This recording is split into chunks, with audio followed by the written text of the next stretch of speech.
இந்த சம்மரில் எல்லாருக்கும் வரக்கூடிய ஒரு காமன் ப்ராப்ளம் வந்து பிம்பிள்ஸு. அந்த பிம்பிள்ஸை கண்ட்ரோல் பண்ணுறதுக்காக ஹர்ஷா நேச்சுரல்ஸில் ஒரு ஆக்னி கிட் வந்து லான்ச் பண்ணுறோம். அந்த கிட்டில் வந்து என்ன ப்ராடக்ட்ஸ்லாம் வரும்னா 4 ப்ராடக்ட்ஸ் வருது. அது என்னெல்லாம்னு பார்க்கலாம். ஃபஸ்ட்டு வந்து acne soap, anti acne soap. இது வந்து cold press coconut oil, castor oil plus neem oil, அந்த மாதிரி ஆயில்ஸ்லாம் யூஸ் பண்ணி இந்த சோப்பு நாங்கள் வந்து ரெடி பண்ணுறோம். ரெண்டாவது ப்ராடக்ட் வந்து ஆன்டி ஆக்னி க்ரீம். இந்த க்ரீம் வந்து நைட் டைம் யூஸ் பண்ணக்கூடியது. இந்த க்ரீமில் வந்து ஜுஜோபா ஆயில், ரோசிப் ஆயில் ப்ளஸ் வந்து நீம் எக்ஸ்ட்ராக்டு, பட்டர்ஸ், கோகோ பட்டர், இந்த மாதிரி எல்லாமே இந்த மாதிரி இன்க்ரீடியன்ஸ்லாம் இதில் ஆட் பண்ணி இந்த க்ரீம் ரெடி பண்ணுறோம். இது நைட் டைம் யூஸ் பண்ணிக்கலாம். ப்ளஸ் வந்து தேர்ட் ப்ராடக்ட் வந்து ஆன்டி ஆக்னி ஃபேஸ் வாஷ்.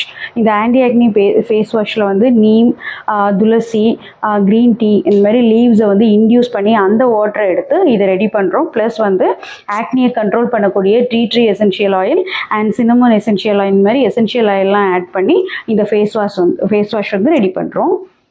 நாலாவது ப்ராடக்ட் வந்து ஆன்டி ஆக்னி ஃபேஸ் பேக்கு. இது வந்து weekly 2 times or 3 times use பண்ணலாம். அதாவது ஆயில் ஸ்கின் இருக்கக்கூடியவங்க வந்து 3 டைம்ஸ் யூஸ் பண்ணுங்கள். ட்ரை ஸ்கின் உள்ளவங்க வந்து 2 டைம்ஸ் யூஸ் பண்ணலாம். இதில் வந்து முள்ளங்கி விதை, ரோஸ் பெட்டல்ஸு, ஆவாரம்பூ, வெட்டி வேறு, அதுக்கப்புறம் வந்து கிச்சிலி கிழங்கு, கோரக்கிழங்கு, இந்த மாதிரி ஹெர்ப்ஸ் எல்லாம் யூஸ் பண்ணி